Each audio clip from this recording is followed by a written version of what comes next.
Hey everybody, we're going to be talking about prison.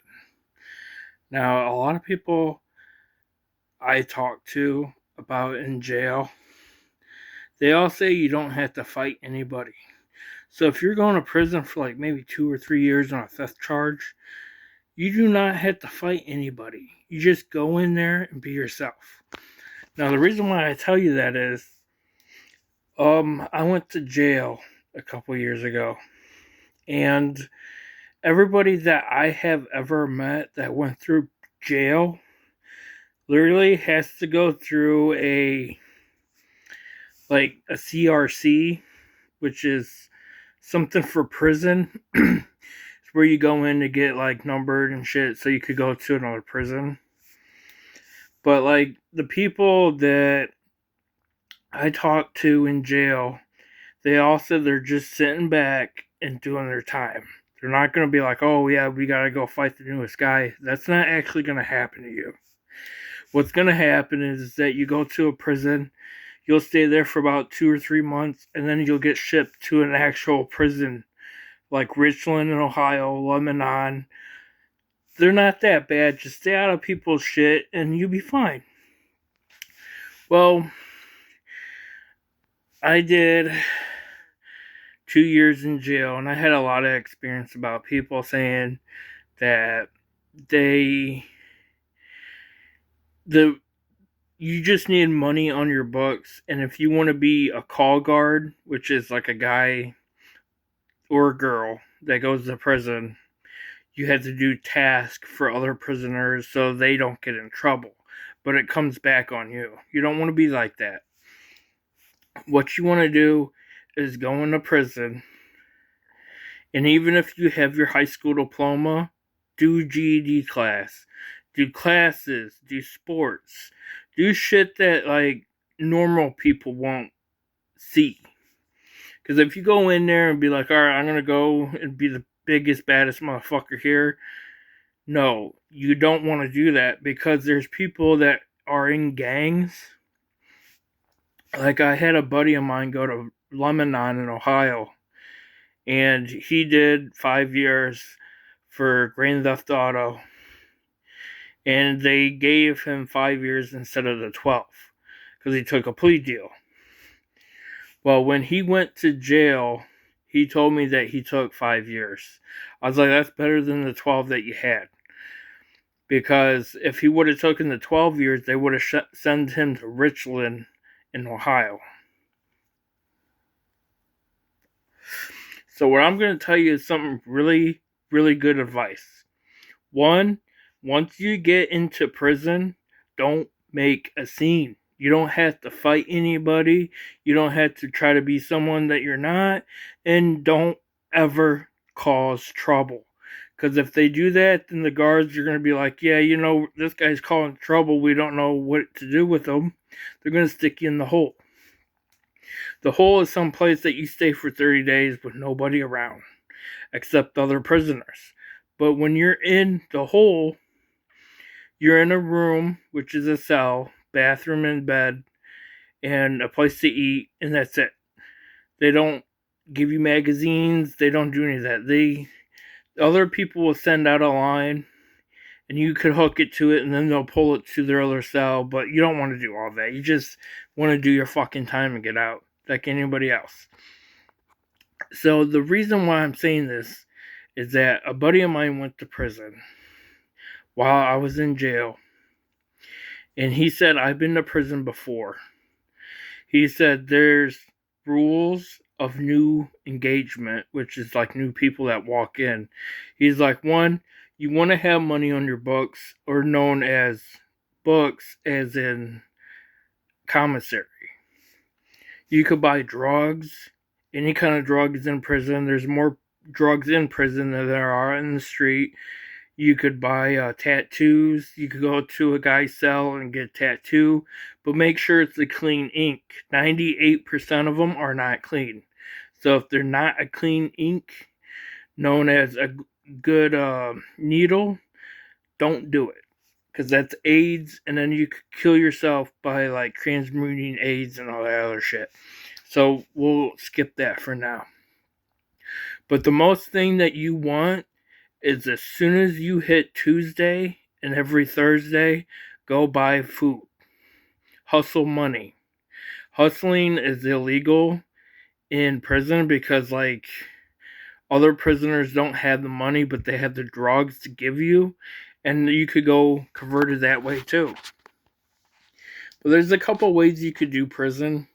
Just do your time. You don't have to fight anybody. If you buy commissary, you could trade it for like tattoos. You could trade it for other goods. Coffee's a big one. Just if you got like $30, go buy detergent so you could do your laundry. That's a big one because if you smell bad, people are gonna beat you up. So I'm just saying, just do what I say and you'll survive. Okay, let's start from the beginning. One, once you get into after CRC, which is you'll go to a prison and then you'll stay for 3 months, then they'll ship you out to another prison after you get your serial number.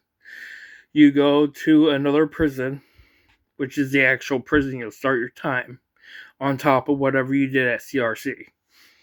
So once you get in there, the first thing you should do is, after you go through the entrance and get your mat and all your shit, call your parents, call your family, call your buddy, call somebody to get you money on your books. If you got money on your books, you could do whatever you want. You could get away with shit. You could get like more coffee, more like um, more food, drinks. You could get bottles like 2 liters. Some guys were telling me you could make your own food. You could have the Mexicans in there. They know how to fucking cook, dude. I ain't shit yeah. And stay away from gangs. You don't want to join a gang if you're doing 2 or 3 years. You just don't want to. Just don't join a gang. Don't get in fights. Don't try to be somebody you're not. Just, I'm saying that because you don't want to do that. And another thing is, if you go to commissary, there's no, how can I say, there's no meat in prison, like burger to make like stuff with. But I seen people in prison make fried chicken because they'll take out the water for their toilet, put oil in it, and then they'll put vegetable oil in it and mix it up in the toilet and make like fried bologna's a big one. They make fried chicken out of the bowl of the toilet, because if you have a clean toilet, you could do it. But they can make like Kentucky Fried Chicken almost out of their bowl of their toilet. And it's kind of gross, but like if you think about it, the oil is the one that's going to clean the toilet afterwards. So it's like really no point of like doing it. But they do it anyways. You could get cigarettes in jail. You could get weed. It's like, I think someone told me in jail it was like $80 a gram. But you could buy 150 for a quarter, which isn't that bad. Um, some jails and prisons are commutated, which is like they'll go on. So if you have money in jail, it'll be automatically put on your books when you go to prison. And the first thing I want you to do when you go to prison is get commissary. Don't buy drugs. Don't get noticed. Don't get high off some other shit because it'll be laced with crack and stuff. So the main thing you want to do is buy food and start hustling.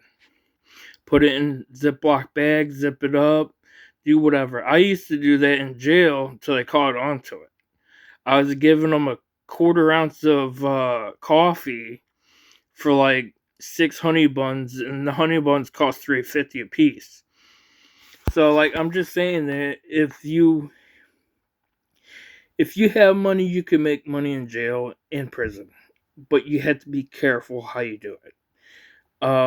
I heard people in jail tell me that you could go work out, But if you're not in a gang, you can't work out, which is not the same because you have to be, I guess, because like when you go into prison, people are like, oh yeah, you're not buff, you're not strong. They feed off that. So if you walk in there and you're skinny, they're going to beat the shit out of you because you don't have what they want. But if you hustle, they can flip the channel. They'll be like, all right, you're skinny. I ain't going to mess with you because you give me commissary for this and this. Or you could give me coffee and I'll let you use the weights for a couple days. You know, they go off of that kind of shit. And I know in Lebanon, which is in Ohio, you could trade marijuana, like a gram of it, because it's so expensive in there.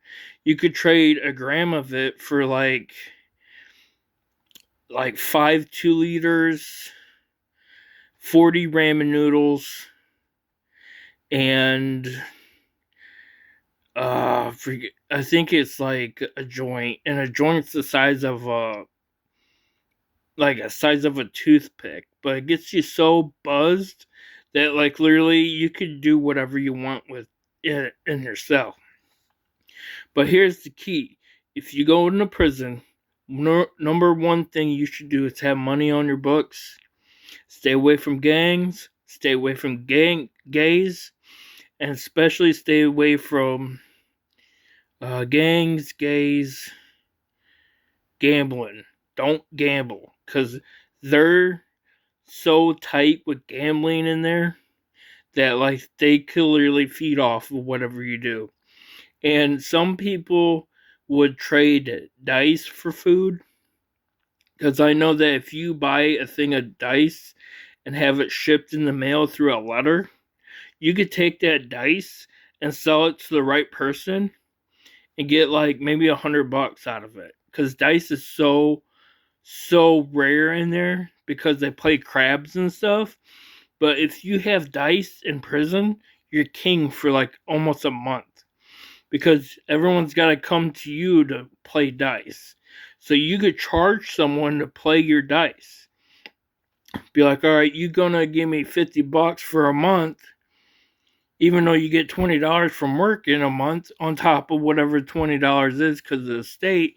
You're gonna give me all that money, and I'm gonna let you lend the money to me, and then I'll lend you my dice, and then you go play or win or whatever, hustle, and then when you come back, you're gonna give me $50 because I'll let you use my dice.